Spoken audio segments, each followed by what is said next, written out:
একটা electric iron আসলে কিভাবে কাজ করে চলুন আমরা এই ইলেকট্রিক আয়রনটা খুলে দেখি এর ভেতরে কি কি কম্পোনেন্ট আছে এবং এটা কিভাবে কাজ করে। আয়রনটা খোলা খুবই সহজ, বাইরে একটা স্ক্রু আছে, স্ক্রুটা খুলে নিচ্ছি এবং ভেতরে কিন্তু দুইটা স্ক্রু আছে, খুব সহজে খুলে ফেলা যায়। এটা আসলে আমি আপনাদেরকে আর দেখালাম না। আয়রনের প্লাস্টিক কভার খুলে ফেললে ভেতরে দেখতে পাচ্ছেন ছোট ছোট কিছু টুকরা আছে, সাথে একটা শুকনো মরিচও দেখা যাচ্ছে। আসলে এইখানে যেটা ছিল এটা হচ্ছে থার্মোস্ট্যাট নব, এই নবটাই মূলত ভেঙে গেছে। এই নব ভেঙে যাওয়ার কারণে আমি এই নবটা যতই ঘোরাচ্ছি এই টেম্পারেচার বাড়েও না আবার টেম্পারেচার কমেও না, মানে এটা এক জায়গায় ফিক্সড হয়ে আছে। এটা এখন আমরা ঠিক করে ফেলতে পারি। আয়রনের উপরে এই কভারটাও আমি খুলে ফেলছি।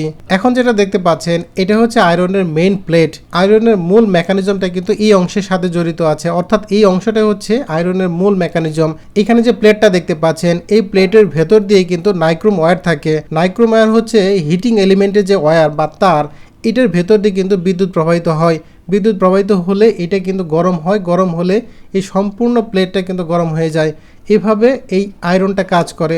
আবার যখন আমরা ইলেকট্রিক আয়রনের টেম্পারেচার কমাতে চাই তখন আমাদের যে থার্মোস্ট্যাট নব আছে, নবটা ঘুরিয়ে দিলেই কিন্তু এর টেম্পারেচার কমে আসে।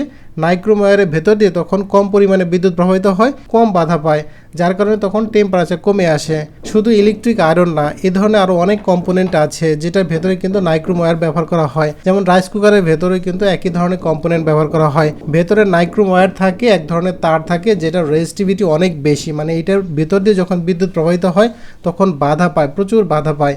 আর এই বাধা পাওয়ার কারণেই কিন্তু এই হিটিং এলিমেন্টটা গরম হয়। সাথে সাথে আমরা এই গরমটা ব্যবহার করে আমরা আমাদের কাজ চালিয়ে নিতে পারি। আমাদের হিটিং এলিমেন্টও গরম হয়, উপরে যে পাত্র থাকে এই পাত্রটা গরম হয় এবং সাথে সাথে আমরা রান্না করতে পারি। তো আশা করি বুঝতে পেরেছেন যে আসলে ইলেকট্রিক আয়রনটা রাইস কুকারের যে মেকানিজম, যে ফাংশন, ঠিক একইভাবে ইলেকট্রিক আয়রনে কাজ করে।